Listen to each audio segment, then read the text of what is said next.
Merci, Monsieur le Président. Donc, dans ma proposition d'avis sur l'accord de pêche entre l'Union européenne et la Guinée-Bissau, je demande à la Commission pêche, qui est compétente au fond, d'incorporer certains points.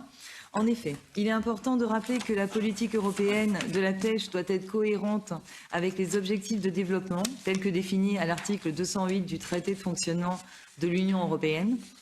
Dans ma proposition, j'insiste sur le fait que l'accès des navires de l'Union européenne ne doivent pas menacer la sécurité alimentaire pour les populations locales. Pour cela, il faut limiter l'accès des navires de l'Union européenne et véritablement limiter la pêche au surplus seulement.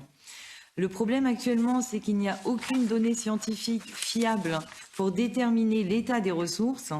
Il est donc très difficile de garantir que les bateaux de l'Union européenne ne pêchent que sur le surplus, car nous n'avons pas de données scientifiques suffisantes.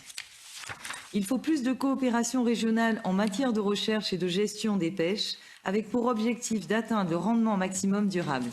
Car la présence de stocks plus abondants est une condition essentielle au développement des communautés littorales vivant de la pêche, conformément aux directives volontaires de la FAO, pour garantir des pêches artisanales durables.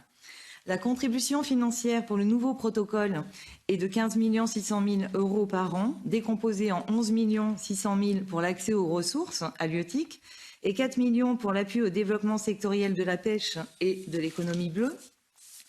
Ce montant doit permettre de renforcer le suivi et le contrôle des activités de pêche, aussi lutter contre la pêche illégale. Il faut que ça permette aussi d'avoir des données scientifiques, je me répète un peu, mais c'est important, sur les ressources halieutiques et de soutenir les communautés locales. Je demande aussi une totale transparence sur l'utilisation des fonds de l'Union européenne, avec une publication de la liste des projets financés et pourquoi pas même un contrôle avec un déplacement d'une délégation sur place pour voir les projets qui ont été financés. Il faut empêcher que les fonds de l'Union européenne soient détournés, que l'argent public européen finance d'autres projets que ceux prévus. J'insiste sur le fait que l'appui sectoriel contribue de manière durable au développement de la filière artisanale et locale de la pêche, notamment pour les femmes et les jeunes. En effet, cela permettrait à des femmes de pouvoir contribuer davantage au développement local. Je voudrais donner un exemple pour ce qui est des infrastructures, parce qu'elles sont quasi inexistantes en ce moment. Par exemple, au niveau de la chaîne du froid, servant à conserver la pêche avant que celle-ci soit vendue, si on soutenait ce développement, ça permettrait la valorisation des produits de la pêche sur place. Et pour moi, tout cela permettrait que ça profite concrètement à la pêche locale et artisanale et donc d'assurer sur le long terme la sécurité alimentaire. Voilà pourquoi j'invite la Commission Développement à soutenir mes recommandations et à les enrichir par vos amendements afin qu'elles soient incorporées par la Commission de pêche. Merci.